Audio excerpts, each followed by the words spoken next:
وان كراوته سفاران بيا عربا بكن جرن قبض بيا سنجر جرا خنا لبسني سورة ساني جري لمان كو يوك أبماني murtiin itti dabarte malee ustaada hin jiru nageeni dhugaan sinima yoo tana kana go tambira borunu dhufa mootummaa qabna hayyuu qabna hawaasa qabna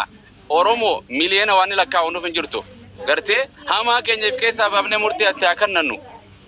ummani boru gaffida ammas kabira waan ni godhe jira ma qeyroon yaman hin jirtu maari qeyroon lafa arabaa hin jirtu nuti warra social media irra waa tokko ngoonu nuti warra diaspora ti waa takka godhuu hin dandeenyu jara kana lamaan lachuu gandan qabu haadhaa fi abbaan qabu namni kana nama godhu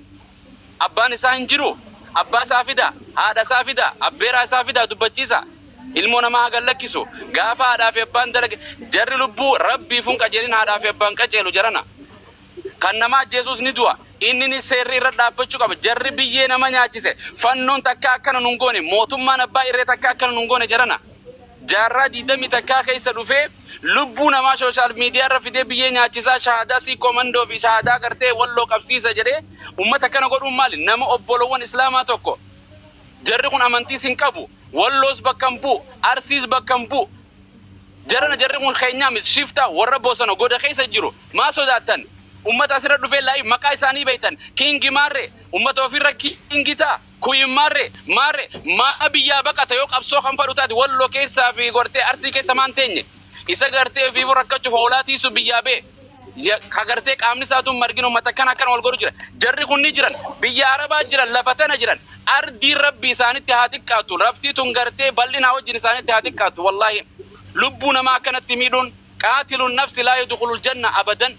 alqaatilu wal maqtuulu fi nnaar jedhan walloo fi arsii walloo hin jedhina hin dubbatina waan akkana joollee durriyyee finciltuu biyya arabaa keessa shurtaa sodaachaa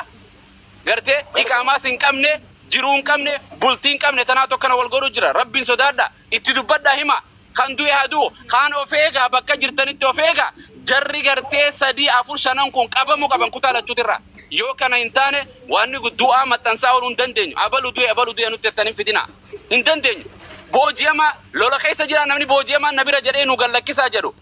maali jara keenya waan akkana takkaan dhageenye mootummaa wanta na fakkaatti maal jettan Israa'eel fi Falastiin abaluu nu bira jira qabatamaa keenyan kana nu gallakkiftan malee birri akkana dhiisa joollee teenya finciltuudha durriyyeedha akkana godhu jira hin dubbatina oromoon kutaa 10 takka kiristaanaa fi islaamnitti walii galaa tana dubbadha wallaahi ani obboleessa keetii bara kan qabamee jiru obboleessa isaa akkana godhu jira namummaan qabne hayawaana warra beekumsan qabne amantiin qabne namni lubbuu namaa akkana godhu horiiwuu gartee amantiin teenya yeroo gorraatan sayfii abillaa qaradhaati gorraa jetti lubbuutti hin guraanna lubbuudha jirana gartee ummanni gartee bakka jirtanitti kutaa hundaa of eeggaatii jiraadhaa biyya tana keessa faasaat warra duuba jiruu jira biyya ambaa keessa taa'ee social media irra taa'ee warrumaas keessa ammas irra tatta warra jara kana deeggaruu jira nuutuu gareetti addaa bahaa jirra asirratti jara keenya kutaa miti oromoon kutaan wal tuqutti hin jirtu walloo fi arsiin daangaarra hin jirtu gartee kana jalatti dheeysan ustaadota jala dheeysan nu jala dheeysan hayyuu isaanii jala dheeysan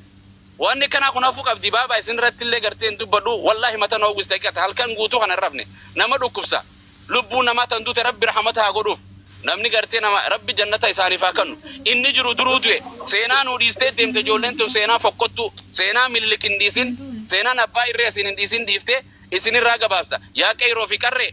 yaa warra feemasoota social media ni beeytan telefoona isaanii bakka jiran beeytan shurtaa jira namaa jira qabeenya qabna safaara qabna community qabna addunyaa hundarraa ameerikaarraa biyyoota hundarraa jarri kun maqaan labsamee biyya isaaniitti kan galle hawaasa biyya arabaa keessa jiraatan akkan jiran jara kan akka ummanni miidhamnetti jarri kun shiftoota lubbuu namaa ajjeesanii baqatanii jara kana barbaada jedhanii kafalaati waa baasa wajaahidu bi amwalikum fi sabilillah qabeenya keessaniin qabsoo godha lubbuu teessaniin qabsoo godha nama muraasa gartee dhumuurra jira yaa ulil albaab jira rabbiin subhaanahu wa ta'ala daangaa rabbii tiisite hattuu harka muruu keessa gartee jilchaatu jira jedha namni biraa akka nanne lubbuu namootan kanaaf goda isaan jiranitti gartee bineensa ofirraa eegaa jiranii timira jala garaa goda keessa ofiifuu garaa jiranii goduma sanitti murtiin irra dabarfaa qabdi wajazaakumullahu wassalaamu alaikum warahmatullahi wabarakaatuh بارك الله فيك ممكن أستاذ بارك الله فيكم قرأت يوم جرا إنه رمبو فمتى كثيرا وادا بلدا لغتي namni martuu waan beekamuun qaba duniyaa tana keessatti. Duniyaa tana keessa namu waan ittiin beekamu qaba. Ijoolleen amma dhimma kana goote wanni ani itti da'uu barbaade akka isiin gosa takka illee bakka hin buune mirkaneessinee dubbachuu qabna. Maqaa Arsii himachuun Arsiisan godhu, maqaa Walloo himachuun Walloo isan godhu ufuma bakka bu'a namoonni kunneen. Arsiilleen uummata akkanaan kanaan beekamee miti. Wallollee uummata agartee yoo haqa ofii falmachuu taate malee uummata zulmii akkanaatitti bobba'u jechuutti qalbiillee nun beeytu. Yeroo cufa madaan uummata Walloo irratti bu'aa waliin madaa'aa jirra. Daangaa waliillee hin qubannu. Ammoo agartee bakka isaan jiran sanitti dhibee isaan keessanii fi waan agartee rakkoo isaan geettuuf yeroo mara akka gubataa jirru ni beeytan. Rabbillee hin beekaa, namnillee hin beeku. Garuu suni warra kanallee bakka hin bu'anii. Amma yooma akii asarri namummaa wayii nama jechuun Rabbiin qaama isaanii keessa ruhiin isaanii akka hin shamneef waan diiniin dubbatu namuma jechaa wayii ruhimmaan nama akka qaamni kun hin shamneef Rabbi keessa kaa'e yoo keessa laatti. Ijoollee sanniin illee warra hidhaman san gadhiisanii yoo duniyaan jiraatte duniyaa nutti himaniin kafallaa fi gaafannee warri duniyaa walirraa qabu gamaa gamanaayyuu kawalloo irraa yoo Arsiin qabaatteen kafallaa fi irraa kafalla warii saniin deebinaaf warra sanii. Yoo warra agartee Arsii irraa warri Walloo qabaate hin deebifnaaf hin kafallaa fi waasii taane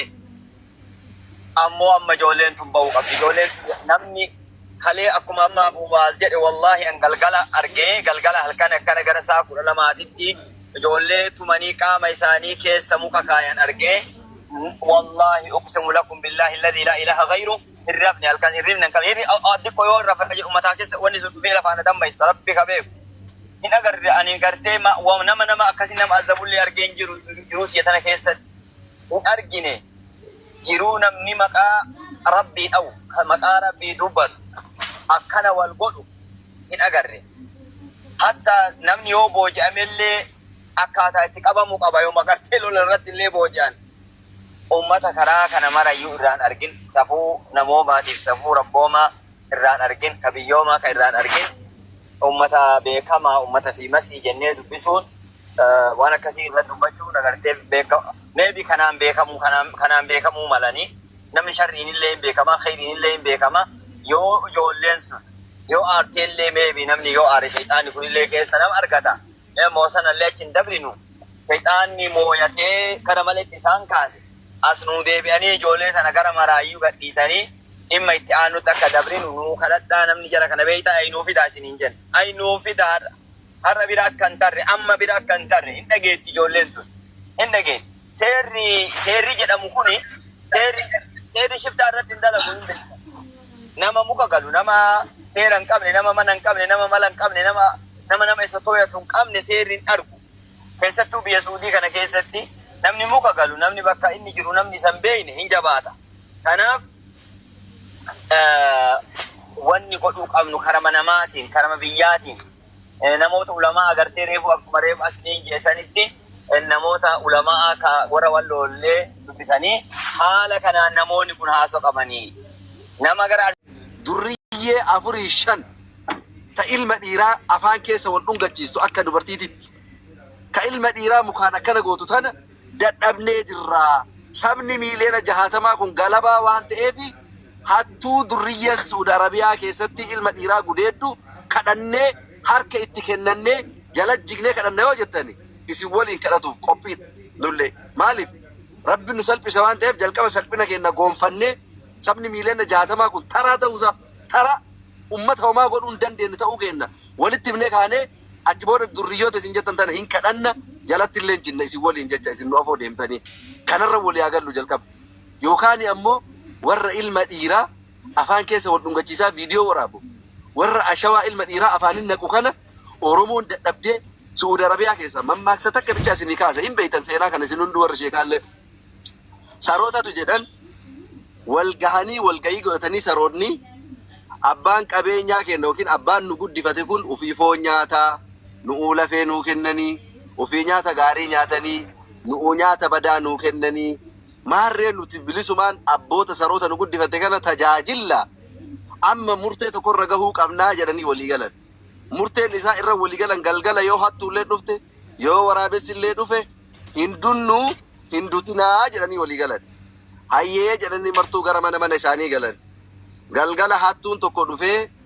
saree hoolaa se'ee yoo fudhatu saree illee waan saroota walii galeef hindutu jedhee ima cadhise. Namichi hoola jedhee baadhatee mana isaatti ittiin gale.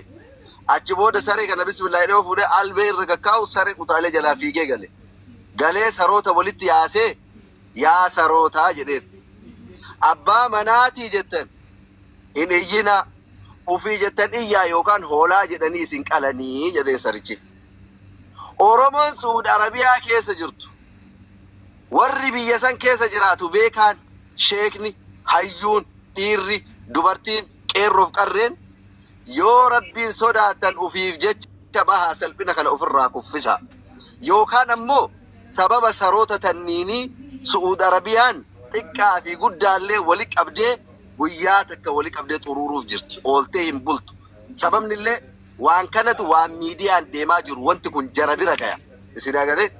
wanti kun jara bira gala gaafa gahe ammoo habasha jettee wali qabdee xuruurti malee eebalu jettee hin jettu. Awwal shay warri Suudi Arabiyaa guutuun sagalee tokkoon ummata kana balaaleffatu. Ummanni Oromoo bal'aan dhiiga keenya obboleeyyan ta'een ijoollee kana sababa kanaaf waliin balaaleffatu. Kun hin danda'amu taanaa ustaaziyye yoo irra walii galtan jaarsummaa san kadhannaa jedhaa galatooma. جزاك الله خير بارك الله فيك إلو درسين هنا فكاتا إلو السلام عليكم وعليكم السلام ورحمة الله وبركاته كم جرتني انت كيف كم جرت النجا نجا والله يدوم فاقد نحن وكمبو والله الدنيا ما جايبه نمني كيف أما أنا شنو اللي جاي تداعي مرة نشكو يقولون مرتو نحن وكيف ما يجوا من يقولي بالليل وانا كنا دلقين بقار ماركة مولي أسنجر أنجتشو بشننا كبر بعدس الربسة أبو دبي كنا دي سادي والله رجع سنجتي جولة ده نتا أما تكرا بيهالارو ربسي دبرسا أكن بار كرنا جرو نمو فرارو كتابة تنجس أبو كارمات ما أكرم والجد تني إسان وسنجرني وفي جار سمال التنجتشو نما ديرا فانون جاجو فانون ورمو جبتو ورمو كان غول وانت كان ودا جارسما جتنا جتنا ناكاسا نجنيا جارسما نجنيا نسينا كاسا ilman isa jenne gafanna akkasi gafanna yo qabatalle dubirachi najisa wajjin taayina kun ummata luuti jechu ummata israeli wallahi duga jidin jada amma acha nagaru kamadaki ya takaeluti أنا أروم ما كان وجينه والله أروم ما جبّه أروم ما تكنا وجينه أروم ما كبيده أمّا تسكومن دو هميله أبسو كتكّا دين نكنا نقول الأولى فوده كان ديرا أو إجارة ما بيجي ساقالا ثم تكنا بري أولى دي بري نمطة ثم نيجي رسيتي كم نجوا هميله نال بري أول جيزان كم دي بتربانا أول جيزان أمّا تكنا راتيه بتاني دمارا نجوا كبّا دي شكودي ندفنا جولن كنا سودين ديمنا جراني كاسي أولي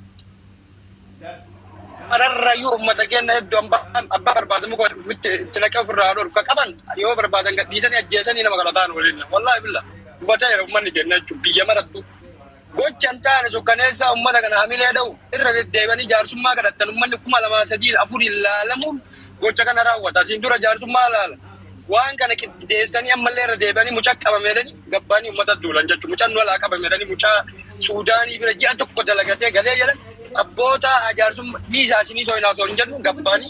جولة كنا أكانا شوا تراني أمار ركنا نقول أمار ريديو تنا والكمني والدمنا والله نقول جبان كنا مر أمة كنا كب أمة نورمو كنوسين أمة كنا كنا نجالا تادين دا جاك والله أمة نورمو جو أمة تسك أمة جو كنا تبيو إيشو زونتان أروان جالا تنا تفكر شجع بجاج والله أمة كنا برا بيجو بربادة دي ديبا ملاقونا شيكو تي وجود سكرا ijoollee teessanii biyyaan bayinaa Liibiyaa Saawuz Afrikaatti uummanni keenya akkanan taane jechuudha. Irra xiyyeeffatanii akka ani Amaarrillee Tigireelleen uummata akkanan gootu wallah. Namni kiristaanaatu yoo si dhufe musliima akkanan godhu yoo si ajjeese mataa dhahee si ajjeese malee kana akkana ijoollee nama laayif irra fidan uummata keenya salphisanii xiqqeessu hamilee dha'u sooshaal miidiyaarra itti yaadanii waan nama takkaa lamaa sadeettan guruuppii nama kuma tokkoon ijaaramanii jiran uummata keenya. Kuma tokkoon ijaaramanii biyyarraa alaatti irratti dalagaa jiran. Uummanni keenya sumarra deemee hoo jedhee gala. Dhiibama laa godha. Akka mataa kiyyaatti keessa illee jiru keessa illee seenu namni fixadhu illee jiru akka mataa kiyyaatti akka jechuu barbaada.